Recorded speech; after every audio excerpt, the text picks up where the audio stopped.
Good evening. Welcome to Louisville. I'm going to give you a chance to practice that. Louisville.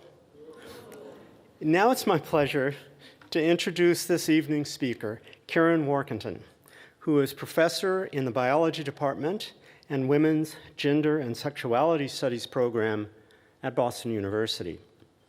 In addition to her role at BU, Warkentin is a research associate at the Smithsonian Tropical Research Institute in Panama.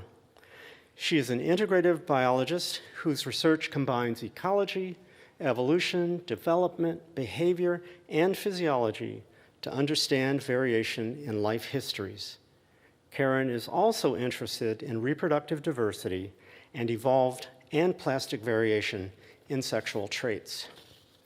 The meeting's theme, Bridging Communities and Ecosystems, Inclusion as an Ecological Imperative, dovetails nicely with the theme of Karen's plenary lecture tonight.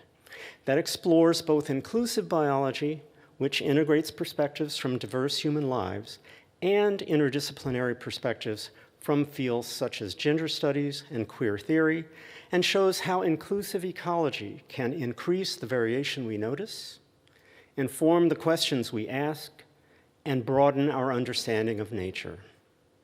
This evening's lecture features how the discovery of widespread and diverse expressions of same-sex sexual behavior in animals calls into question research based solely on the reproductive function of sexuality. If time allows, Karen will accept questions after her lecture, which is entitled, All the Variations Matter, Bridging Disciplines and Communities to Study Diversity in Life History and Sexual Behavior. Welcome, Karen.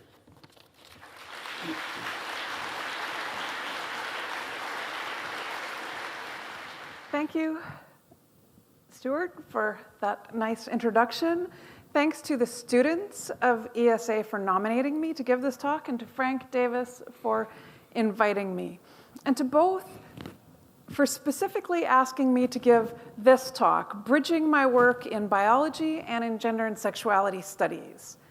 I'm delighted to be here in Louisville, Kentucky, in 2019, the 50th anniversary of the Stonewall Uprising, at a conference whose theme is Bridging Communities and Ecosystems, Inclusion as an Ecological Imperative.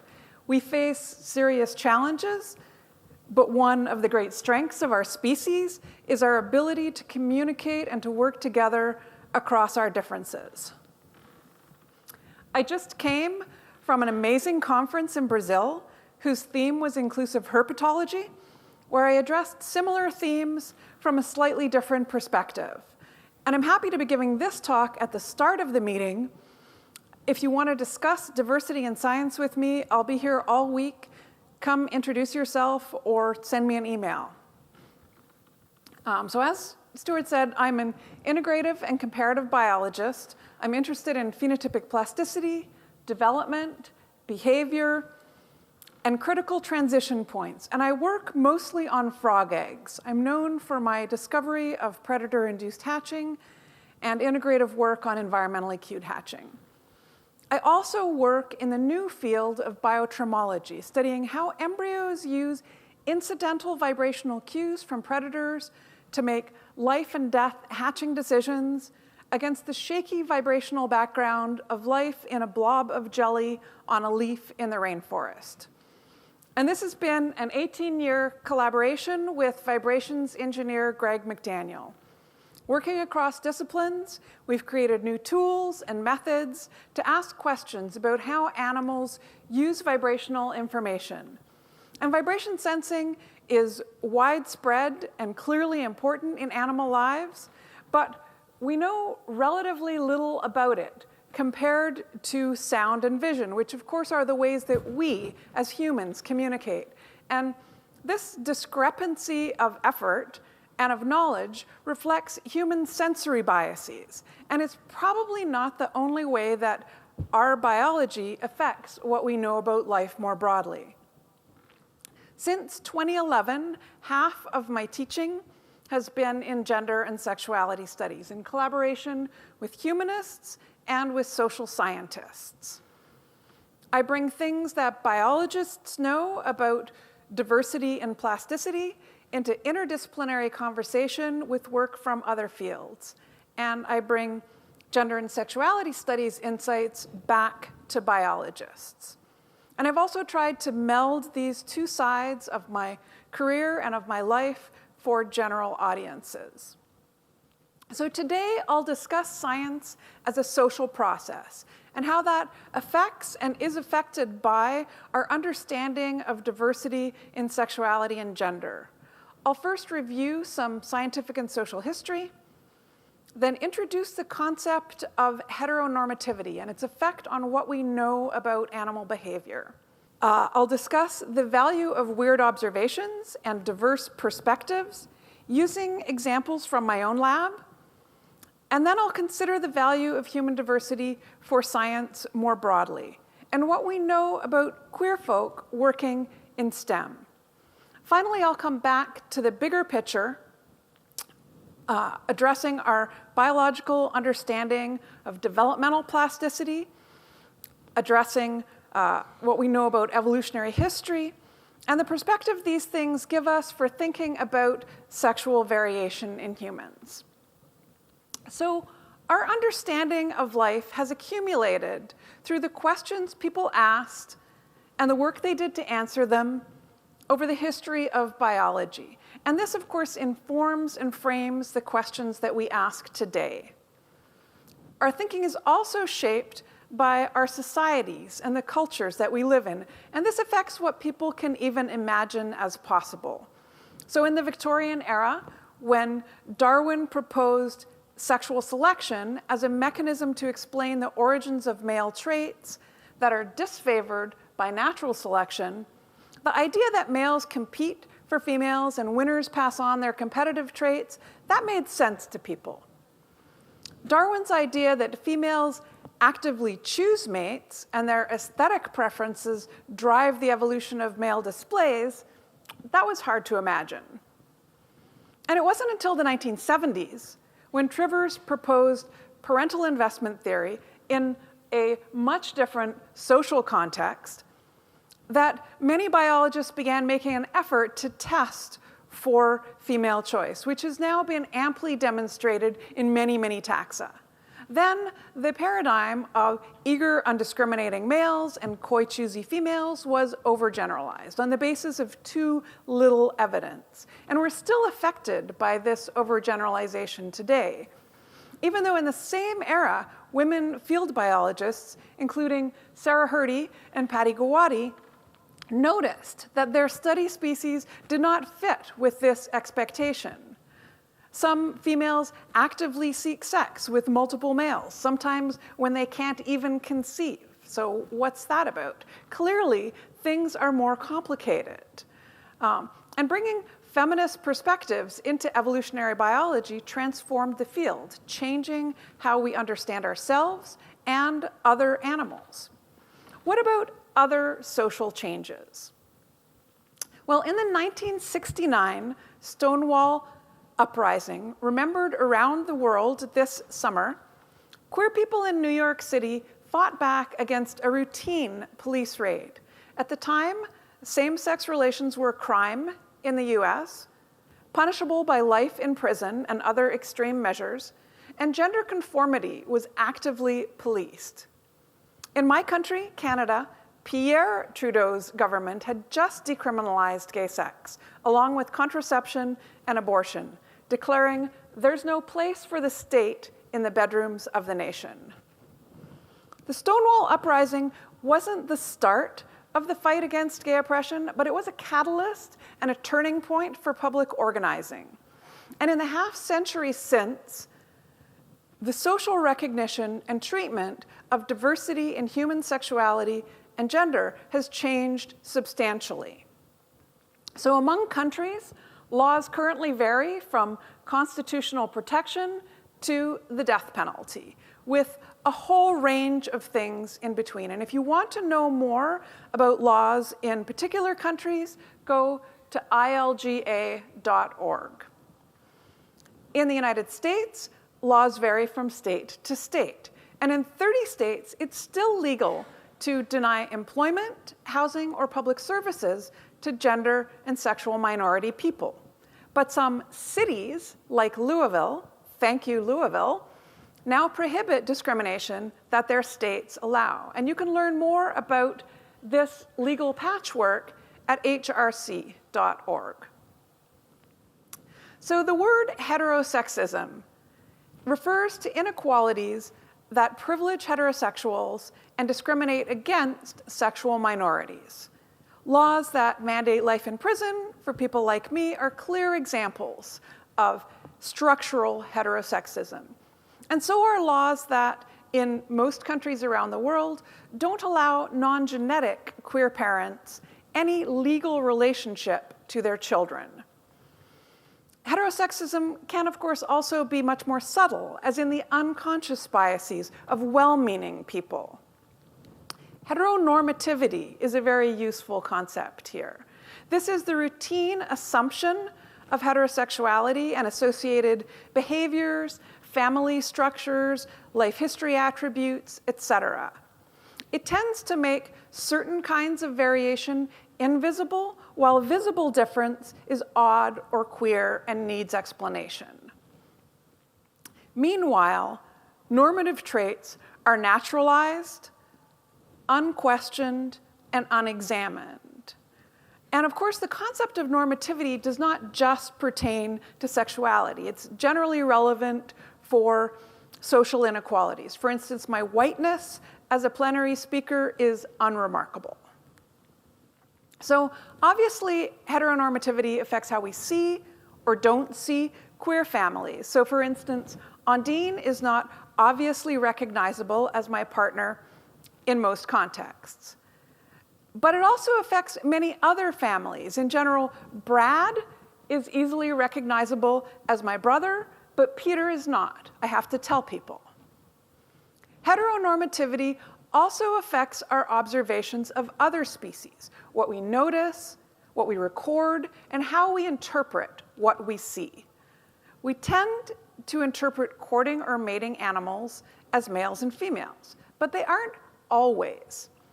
In these garter snakes, cold males emerging from hibernacula temporarily release female pheromones, attracting courtship by warmer males, which helps the cold ones to warm up, and it also protects them from predatory birds. And these sorts of phenomena may often go unrecognized, unnoticed. Same-sex sexual behavior is now documented in many hundreds of species, typically by individuals that also mate heterosexually.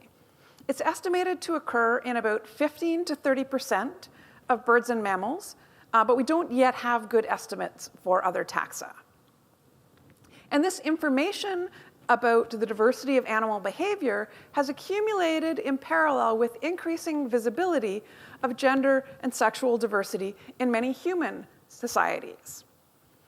In animals, same-sex sexual behavior takes many different forms, ranging from indiscriminate mating or temporary misidentification of partner sex to enduring, multifaceted, long-lasting sexual and social bonds. There can, of course, be non-adaptive reasons for any trait, any behavior, so same-sex mating could occur as an incidental side effect of other adaptive traits. But of course, once a trait is expressed, it is then available for selection to act on. And there's substantial evidence for non-reproductive functions of sexual behavior, including in same-sex contexts. This, of course, should not surprise us, as it's well established that traits evolved in one context, like dinosaur feathers, can later gain new functions. Selection to bring gametes together for fertilization has led to the evolution of a wide range of morphological, physiological, and behavioral traits that now also affect fitness in other contexts. Indeed, studying sexual behavior in contexts where fertilization cannot occur, as in same-sex interactions or asexual parthenogenetically reproducing species, can be particularly useful to understand these non-reproductive functions of sexuality. So as humans, we share many reproductive traits with other mammals. We're gonochorists, not hermaphrodites. We have XXXY sex determination at conception with internal fertilization. We're viviparous and placental, and we have maternal care with lactation. And these are shared ancestral traits, so they've been normal for us, for our lineage, for a very long time. But we also know that other taxa show much more variation, and some reproductive traits are extremely evolutionarily labile. For instance, sex determination mechanisms have changed many, many times. I suggest that human biology, like the history of science and the cultures that we live in, may bias our understanding of sexual and reproductive biology by affecting what we notice and the questions that we ask. And I think that there are still lots of opportunities to make substantive discoveries about nature simply by noticing and taking seriously things that other people may have seen but dismissed as unimportant because they didn't fit with prior expectations. And I'll give you 3 examples of this from my own lab that all began with very simple field observations. So Jesse DeLea studies glass frogs. And a few years ago, when he started his PhD, we knew that some glass frog fathers brood and guard their terrestrial eggs, which are laid on plants overhanging streams. And we thought that this occurred in about 20% of species. Then, with his Colombian collaborator, Laura Bravo Valencia, very late at night, they noticed females sitting on eggs just for a few hours before dawn. Might this matter? Well, through lab and field experiments, Jesse and Laura found the hydration that females deliver during this very brief period of egg brooding provides essential protection from predation and from drying. And Jesse and Laura's field work, which they did a lot of, completely changed our understanding of parental care in this entire family. It now seems that all glass frogs have and need parental care. Male care has evolved 3 times from female care, and every time that males took over caring, it became longer and more elaborate. Males care the longest in lineages where they mate multiply, and care duration increases with individual mating success. So minimalist maternal care and elaborate paternal care runs counter to conventional sex role theory, which works better for mammals than for frogs, or fish, or insects. And the variation in glass frog parenting offers great opportunities to ask new questions. So Jesse and Laura were not the first people to see a female glass frog sitting on a newly laid egg clutch. But both the normative expectation that parenting lasts more than a few hours and the prior knowledge that glass frog fathers care for eggs likely caused others to dismiss such observations as trivial, rather than do the work to test the function of this behavior. So including Jesse and Laura's work, we now think care occurs in 10 to 20% of frogs. It's super diverse and evolved many, many times, creating fantastic opportunities for comparative work. Male, female, and biparental care all are widespread, especially in terrestrial breeders, and male care evolved as often as female care. Also, there's no sex bias in care duration or levels of protection. So looking at this, the idea that anisogamy simply leads to female care seems to me empirically unconvincing. Here's another example. My PhD student, Justin Touchon, my first PhD student, works on hourglass tree frogs in another frog lineage that independently evolved terrestrial eggs that they lay over ponds and swamps. And one day he decided to collect eggs at this pond in an old quarry where he hadn't worked before but knew that there was a good chorus. Surprisingly, he found no clutches. So that was weird, even though I'd never noticed a lack of clutches there. So we went back at night and saw this. These terrestrial breeding frogs were laying eggs in the water. This was really surprising. These frogs have been studied quite a lot, and they had always been described as a terrestrial breeder, which they were at nearby forest ponds where we had worked, but apparently not at Quarry Pond. So we know that ancestrally, frogs laid eggs in the water, and terrestrial eggs have evolved at least 50 times. But as far as we knew, all living frogs had either aquatic eggs or terrestrial eggs, not both in the same species. And this dichotomy seems to stem from a fundamental physiological trade-off, because most terrestrial eggs don't get enough oxygen underwater, and most aquatic eggs dry out and die on land. And Justin's discovery of aquatic and terrestrial egg laying in the same species opened up new possibilities for research into this important and repeated evolutionary transition. So in experiments, Justin found that ovipositing frogs assess local conditions and make plastic behavioral choices about where to put their eggs in the water or on land. And selection pressures vary among ponds. So eggs survive better on land in some places and better in the water in other places. In comparative work, Justin then found 5 more species that show similar plasticity in the genus Dendropsophis, and he found phylogenetic support that plasticity may play a role in transitions between fixed aquatic and fixed terrestrial breeding.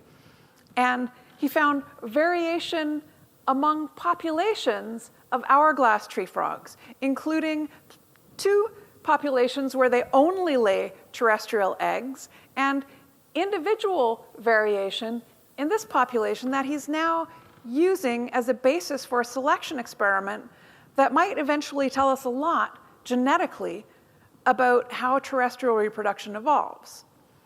And this whole research trajectory emerged from noticing and taking seriously the absence of eggs where they should have been. So what shaped my research trajectory? As a kid growing up in Kenya, I loved the tropics, but frogs were not a part of that. Years later, in an undergraduate herpetology course, I learned about reproductive diversity in frogs, which basically blew my queer Canadian mind, because in Canada, frogs just dump their eggs in the water and go away. But in the tropics, frogs reproduce in an amazing variety of ways. And I had no idea that range of variation was even possible in one vertebrate order. So looking at my career now, that lecture was possibly the most impactful hour of my life. So I went to Mike Ryan's lab at the University of Texas to study the behavior and integrative biology and reproduction of some cool tropical frog. But I hadn't thought about the fact that everyone else in the lab was studying sexual selection, how males compete for females, and females choose males to mate with. I did not want to make frog heterosexuality the focus of my dissertation. I was more interested in matters of life and death, and I wanted to focus on early life stages, so the sex of my study animals was both unknown and irrelevant. In 1991, with a fellowship from Canada, I went to Corcovado National Park in Costa Rica looking for a frog with interesting eggs or tadpoles and a question for my research. I was introduced to the beautiful red-eyed tree frog, which lays terrestrial eggs on leaves over ponds, super cool. And at hatching, their tadpoles fall into the water. And I started monitoring egg fates, doing basic natural history at this pond. All the little pink flags mark egg clutches. What I saw was snake predation, a lot of predation. Snakes ate half of my monitored eggs. And I also accidentally bumped into a well-developed clutch, and I saw a few embryos hatch. It was quick. And thinking about this, I came up with the hypothesis of adaptive plasticity in hatching timing. I thought maybe embryos use hatching to escape from snakes. But predators in the water might select against early hatching if less developed tadpoles were more vulnerable and more likely to be eaten. And then between field seasons, I presented this hypothesis along with my egg predation data and my planned experiment at a conference. Some senior colleagues were very skeptical. They thought it was impossible for a frog embryo to hatch fast enough to escape from a snake. And they thought it was impossible for a few days of development to make any difference for tadpole survival in the water. This was, of course, not the first time that I have been counseled against pursuing my interests. So, with queer resilience, I went back to Costa Rica. And I let snakes attack eggs in cages where I could watch, and I saw embryos hatch and escape. And then I documented escape hatching at the pond, which was full of these freshwater shrimp. And in my experiments, older hatchlings survived better with these and other aquatic predators. So I was psyched. I submitted my work for publication, and one reviewer wrote, "Every herpetologist knows that if you jiggle well-developed frog eggs, they hatch. It doesn't mean anything." They seemed to think snakes were inadvertently breaking already weakened egg capsules, releasing the passive embryos. I had simply made a trivial misinterpretation. Just to be clear, I'll show you a short video. So these embryos are 30% premature. The snake has already eaten 2 eggs. These 2 have already ruptured their membranes, beginning the hatching process. I'll show you the 3rd bite, and for this embryo, you'll see the whole hatching process in real time from decision to escape. Okay, so here's the snake jiggling and touching eggs as it feeds. There's this guy wiggling, trying to get out. There he goes. Okay, so watch this one. That little wiggle is the start of hatching behavior. Look for the change in reflection from the leak. Okay, the egg is ruptured, fluid's leaking out, sticking its little snout into the hole, and it escaped very unpassively. All right, so we now know that these embryos store hatching enzyme for rapid controlled release to make a small escape hole. And they do this in response to vibrational cues in snake attacks that they sense with the otoconal organs of their inner ears and also with their lateral line. And my newest student, Maria Jose, is working on mechanisms controlling when and also where hatching enzyme is released. This is a frontal view of the snout of a just hatched tadpole, and the green marks hatching enzyme. We also know that environmentally cued hatching is widespread. In amphibians, embryos respond to many different kinds of biotic and abiotic factors. And in fact, it's found throughout bilateria. And other people are now studying cued hatching directly, and they're using it to ask other kinds of questions. For instance, how does hydration affect thermal physiology and the voluntary thermal maximum of embryos? This is not a question I would have ever thought to ask, but Caroline Guevara Molina is using hatching to do it. And I think that this kind of trajectory from unasked question to impossible concept to trivial misinterpretation to isolated weird case to motivating possibility, to potentially widespread or general phenomenon, to background foundational knowledge.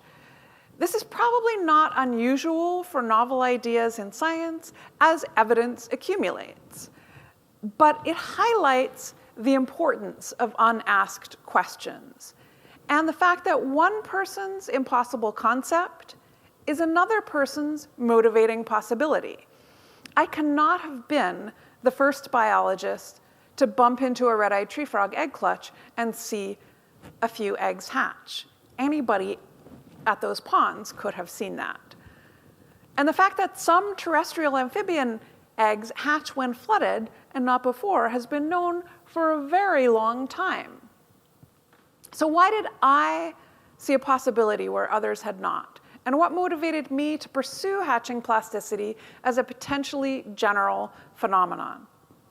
Both my migratory history and my queer life have shaped my thinking and my interests. I know very well the experience of leaving a familiar but in some ways constraining place for somewhere else with new promises and unknown risks, of being balanced at a point of decision, weighing costs and benefits. And that experience has given me what my partner Ondine calls imaginative micro-empathy for hatching embryos.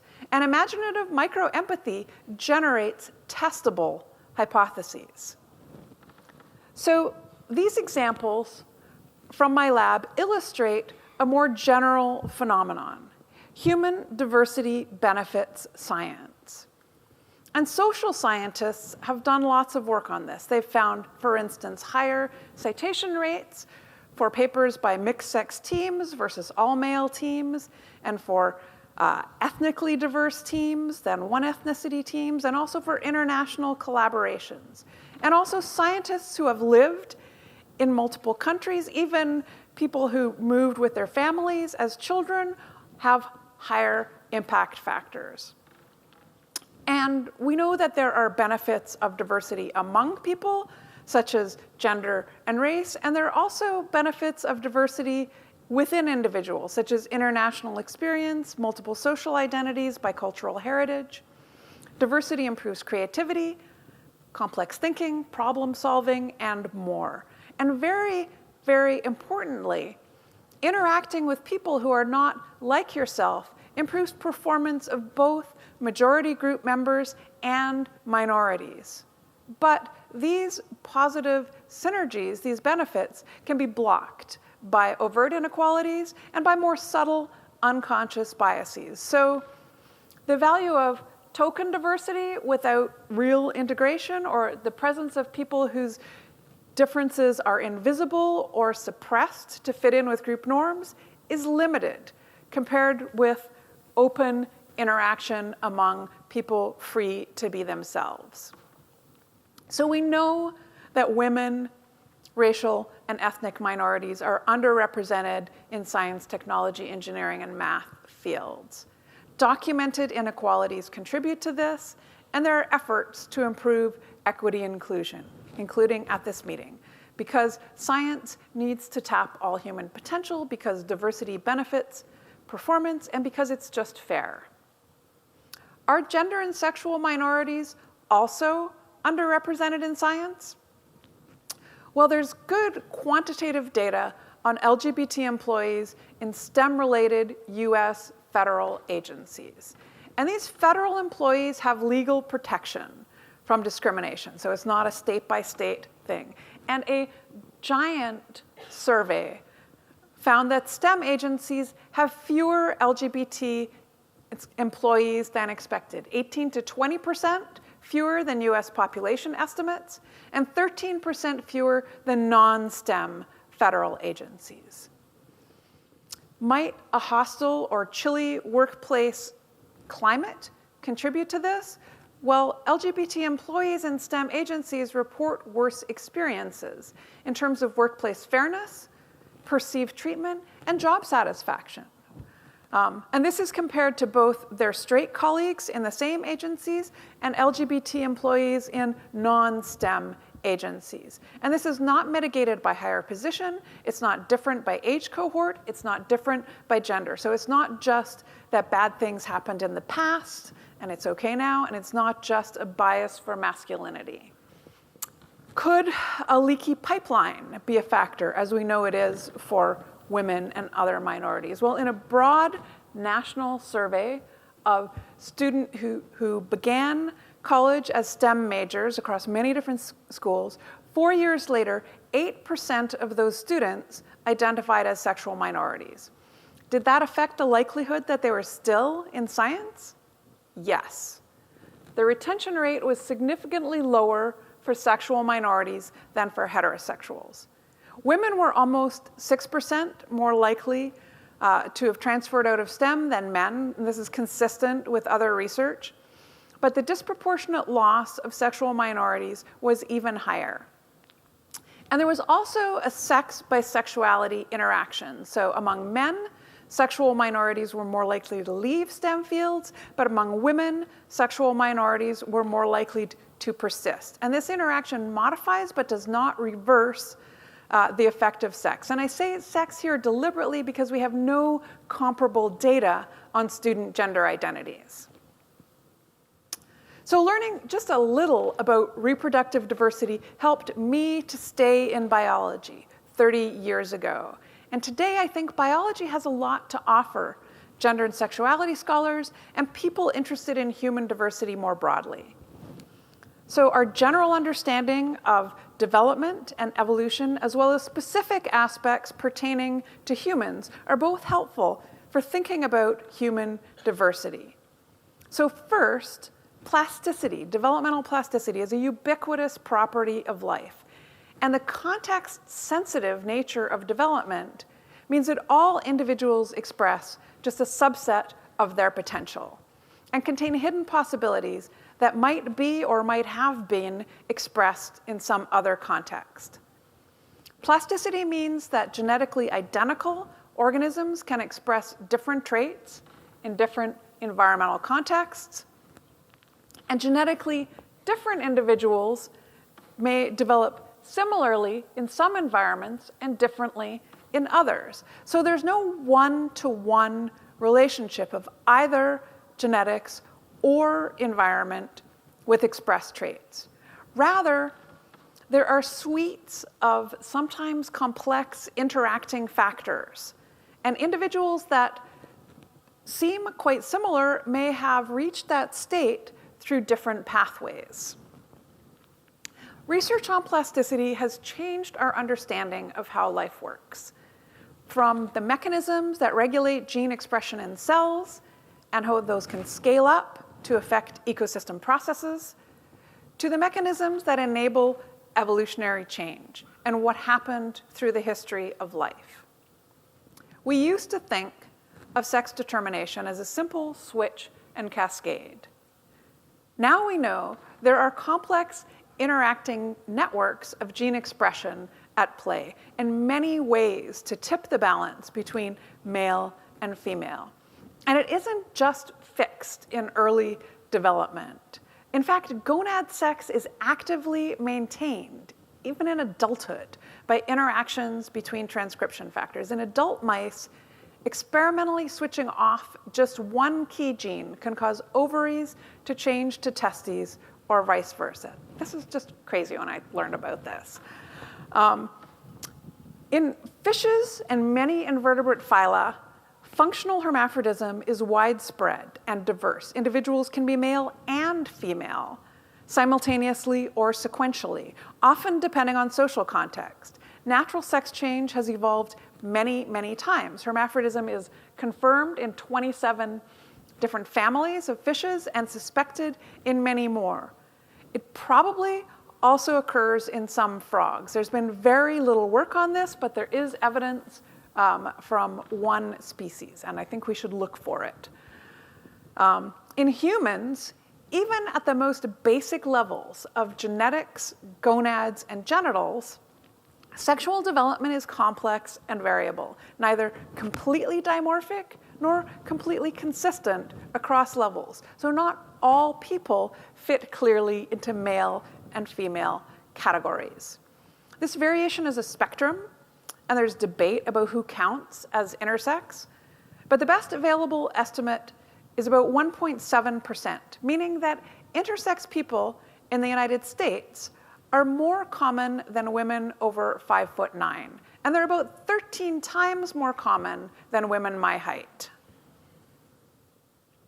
Other kinds of sex-associated traits beyond genes, gonads, and genitals vary even more. So individuals, rather than being uniformly feminine or masculine, rather express unique combinations of feminine, masculine, and intermediate traits.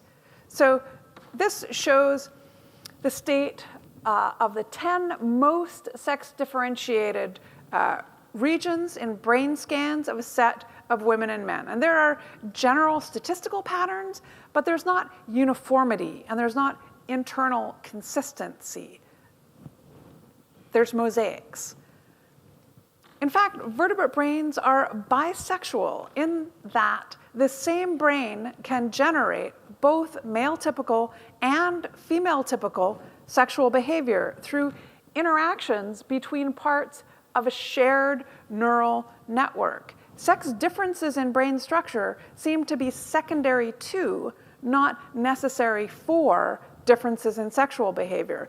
And this means that brains can actually switch between different behavioral outputs. For instance, in this all-female lizard species, individuals take turns at different parts of their cycle, mounting and being mounted, which, even though they reproduce asexually without males, actually improves their fecundity.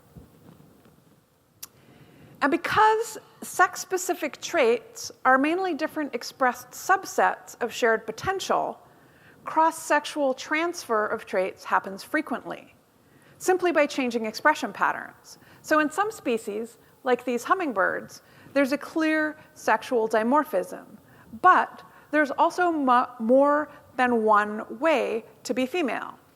So the magnitude of sex differences depends on which subsets you compare. Similarly, orangutans show striking sexual dimorphism in which flanged males are twice as big as females, and they have these giant enlarged cheek pads. But there are other males, also reproductively active, that are the same size as females and pretty much look like females.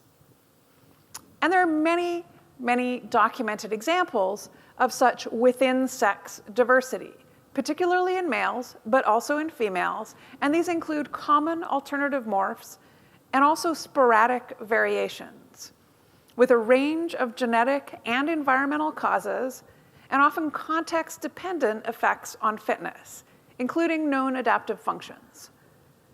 Moreover, the striking sexual dimorphisms that are evident in some species are completely absent in other closely related species. Sex-related traits, including morphology and behavior, are thus both developmentally variable and evolutionarily dynamic. Same-sex sexual behavior represents cross-sexual transfer of what an individual does or who they do it with sexually. And we know that it's widespread. To understand such variation in our own species, it helps to consider the evolutionary history of primate sexuality. So lorises and lemurs, our most distant primate relatives, basically use sex for reproduction. It is confined to a short, highly hormonally regulated estrus period, and is simply not that interesting if conception isn't possible. In monkeys and apes, hormonal control of sexuality is much weaker, and they use sexual behavior for many social functions, such as affiliation, dominance, bonding, and reconciliation. They also engage in it simply for pleasure, since once it evolved, the physiology of orgasm works even without direct fitness benefits.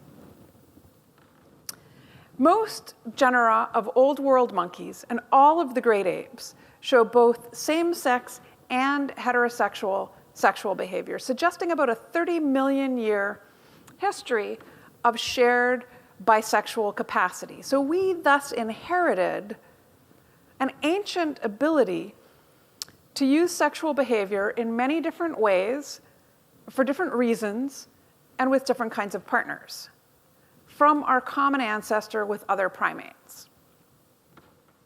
But we also differ from them in many ways. Humans show more variation in gender and sexuality traits than other primate species, both among cultures and also among individuals. And some of this individual variation is associated with variation in reproduction. To understand this, we need to look more at how much human reproduction differs from other apes.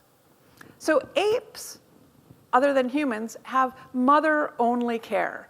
No one else ever feeds the baby or even holds the baby. Mothers are not out of physical contact with their babies for at least 6 months, and they won't have another baby until the first is raised in 6 to 8 years.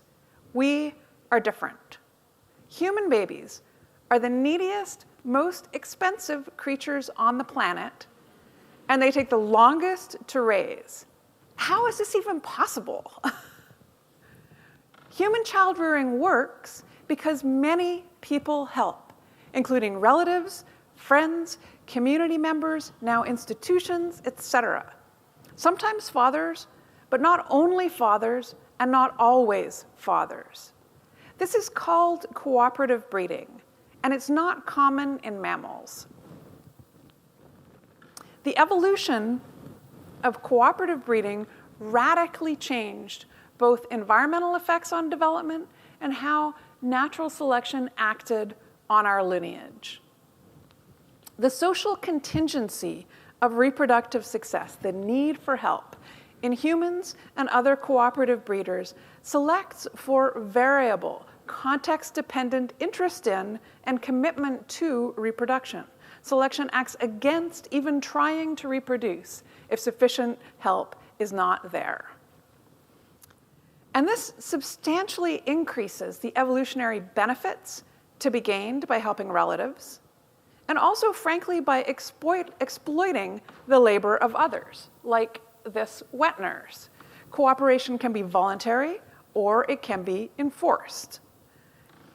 And the potential evolutionary cost of some family members not reproducing should be considered in this context. In addition, Paul Vassie's work with Samoan Fa'afafine, non-reproductive male androphiles socially recognized as a third gender, supports a role for benefits via kin selection as one factor contributing to human diversity in gender and sexuality. So with cooperative breeding, our new social environment induced and selected for empathy, improving our mutual understanding, and it shaped the evolution of many human traits that differ from other apes, including our prosociality, our communication skills, and our ability to cooperate in realms way beyond childcare. Sarah Hrdy convincingly argues that cooperative breeding made us human.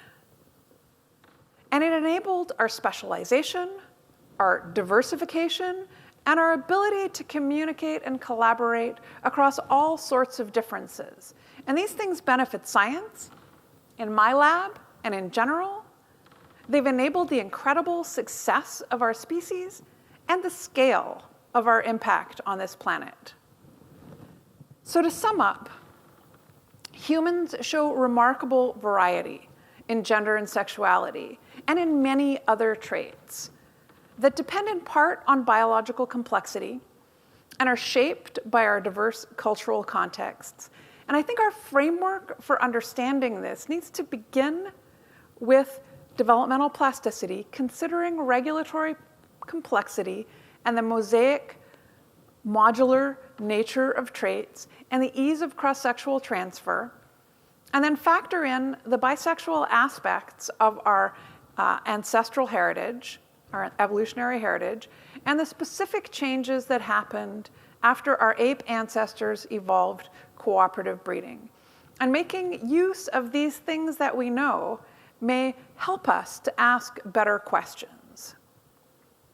Our understanding of sexual and life history diversity in nature and in people is increasing. But without a doubt, undiscovered diversity remains. And there are things that we know about, but still don't fully understand.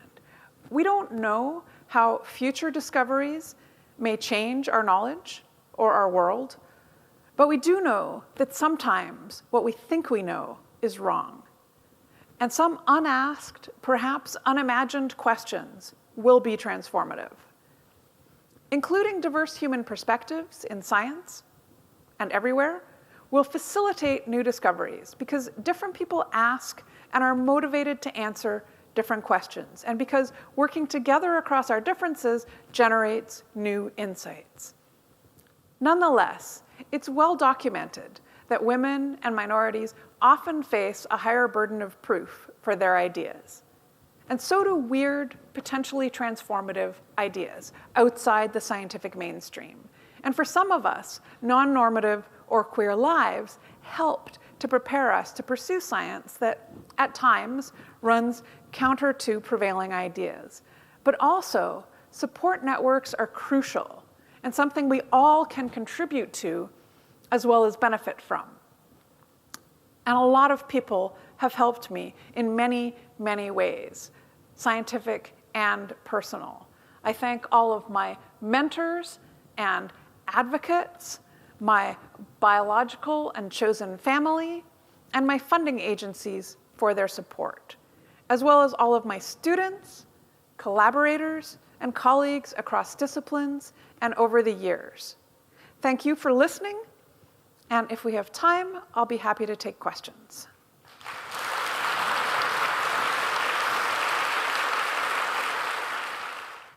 So I think that there are microphones somewhere in the back. Yeah, there are 2 microphones at the back.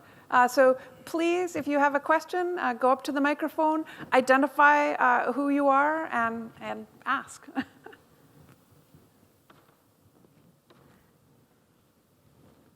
It's hard for me to see the people at the microphones. There are. Hi, Karen. I'm here. Okay. My name is Kaveri Kargupta. I study slender loris behavior in the wild. So as you were mentioning about primates and lorises and lemurs, I thought some questions that crossing through my mind right now. One is in slender loris mating system or social behavior that I studied almost 10 years ago now, I noticed male-male relationships sleeping together overnight for not just one night, for few nights at a time. These are, of course, the if anybody has seen slender loris, which was the picture that Karen showed in her talk, it's really tiny. It's about 8 inches long, about 160 grams or few ounces, 4 to 8 ounces weighs. And they are completely arboreal and nocturnal. And they are extremely difficult to understand sex because they are not very dimorphic. And the male genitalia and female genitalia are extremely similar. So even unless you have an animal in hand, it's really, really difficult to understand whether it's a male or a female. Me, after observations for many, many years, I could still have to think about whether it's a male or a female.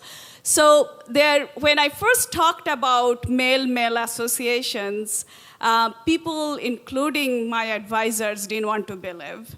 And there are some other loris researchers who still thinks that I'm not telling the truth. So these are more anecdotal observations because I don't have long-term data. And your PhD work reminded me of, I need to publish this work. Yes, please do. And the other thing is also, as Sarah Hardy's... Do you have a question? Yes. Sarah Hardy said that cooperations is only found in mammals, in humans, the cooperative parental behavior. Not only, no. So the full-fledged cooperative breeding primates, as the language that she used, the caltrichids also. And about half of primates have some amount of help, according to Hardy. But your information on the slender lorises points out a problem that really plagues all of this, which is that there's probably a lot that we don't know about many species, and I think it's much more likely that we're underestimating the frequency of same-sex sexual behavior and bonding and et cetera, and its role in nature, because for a long time, you know, it was just simply not seen at all or discounted as something aberrant.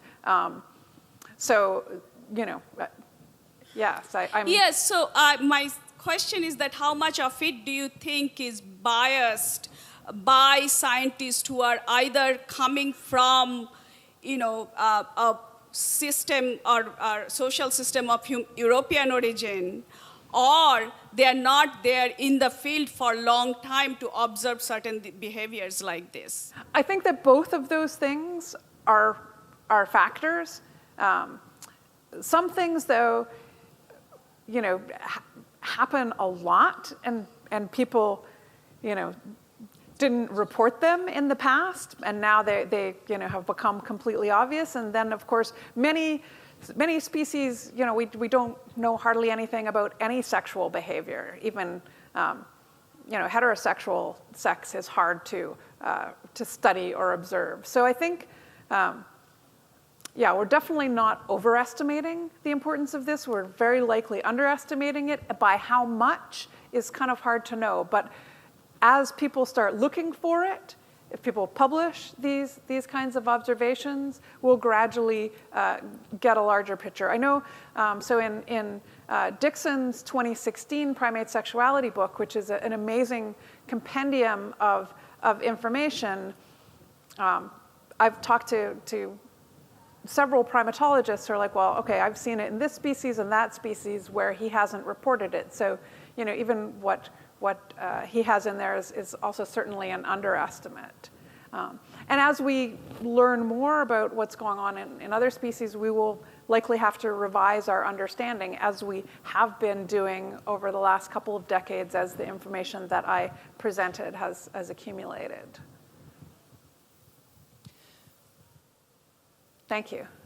Thanks, Karen. I'll questions? throw in a question here, if I may. Laura Hunicke, our president. Can I put a light on people in the back so that it will be a little easier to... I don't know if they Is that have possible? spotlights for back okay. here. Okay. But at any rate, thank you. That was a terrific talk and so tightly linked to the theme of this week's meeting. I really appreciate it. And as a plant ecologist, I also appreciate how wonderfully you've synthesized research and advances in understanding that I, as a botanist, have only seen little bits and pieces of over the last couple of decades. So I really appreciate that. My question is about one of the statements you made, the language you used, about questions to which the response often is, well, everybody knows that that's irrelevant, or that doesn't happen, or that's trivial. And early in my career, some of my research projects, nowhere near as transformational as the work you're talking about, but still interesting. Those projects actually arose out of questions I asked where the answer was, everybody knows that doesn't happen, and that was a challenge to go out and see if, in fact, it was that simple a situation, and frequently the answer was no. You pointed out that individual scientists who have experienced challenges from the larger society around them in some of their personal experiences have sometimes been better prepared to confront and persist through those initial negative reactions when you ask one of those kinds of questions. I wonder what advice you have for us if, in fact, we haven't ourselves developed those skills because of prior history.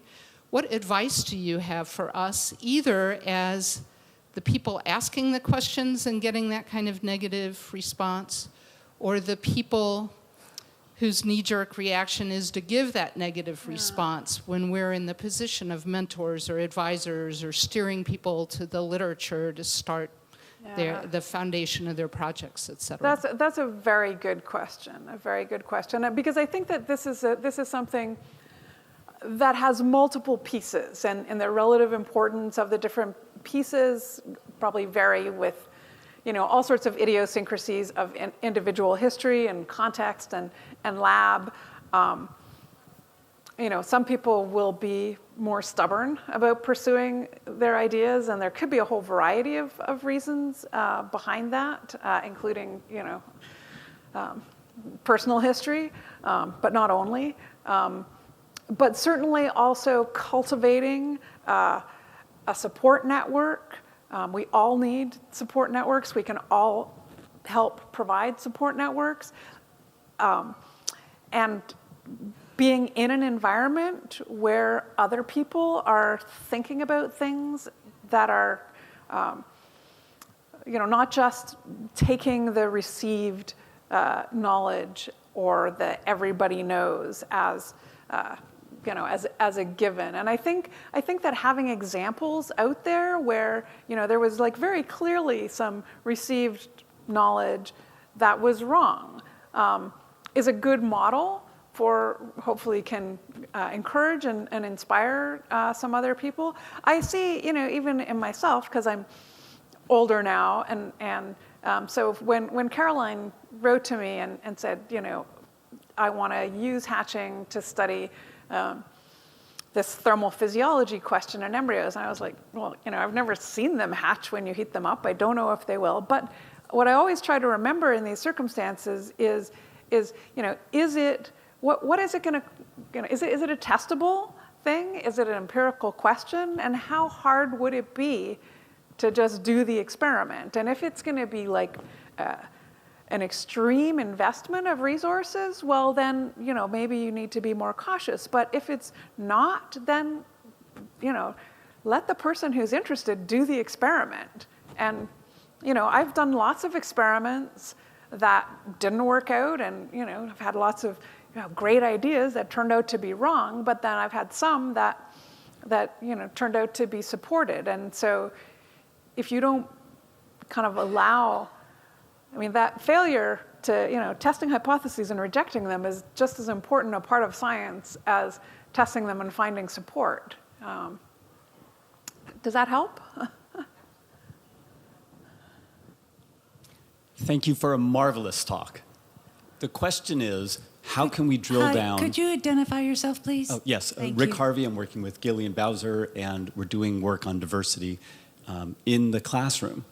So, for example, fieldwork experience to inspire and expand leadership and diversity among future ecologists and other STEM field leaders. So what are those specific curricular or pedagogical elements that you can add in to the fieldwork experience that you've had that you can use to guide us even further? I think that's a big question, and probably something that we should have we need like a round table or more people to contribute to. Certainly showing students examples of lots of kinds of people asking different kinds of questions is important. I also think it's for myself, showing students or acknowledging where I've tried things and they didn't work, and kind of in a sense normalizing the idea that some things work and some things don't, and that's fine, and we learn things either way. But in terms of specific tools, let's talk more person to person. I'm here all week, and I will be happy to talk to lots of you about these kinds of things and to strategize and brainstorm together about them. Hello, I'm to your right in the back. My name's Mark. I'm a postdoc at ETH Zurich, and my question is also a little bit about pedagogy and teaching. And my question is about the extent to which you talk about the systems of oppression that inform the ways that we approach thinking about binaries, and in particular, work about stuff that like Greta Gard's done on queering ecofeminism and the role that patriarchal capitalism plays in establishing those dualities, and whether or not you bring that up in a biology classroom or whether or not you let that be something that stands in the background that you don't explicitly address. Yeah, so a lot of my teaching is in interdisciplinary teams. So certainly we do address these things. So in my gender studies class, for instance, I teach with social scientists and humanists. So those ideas are in the class, but I'm not usually the person who's presenting them. Yeah. I think that's our last question. So, Okay. thank you.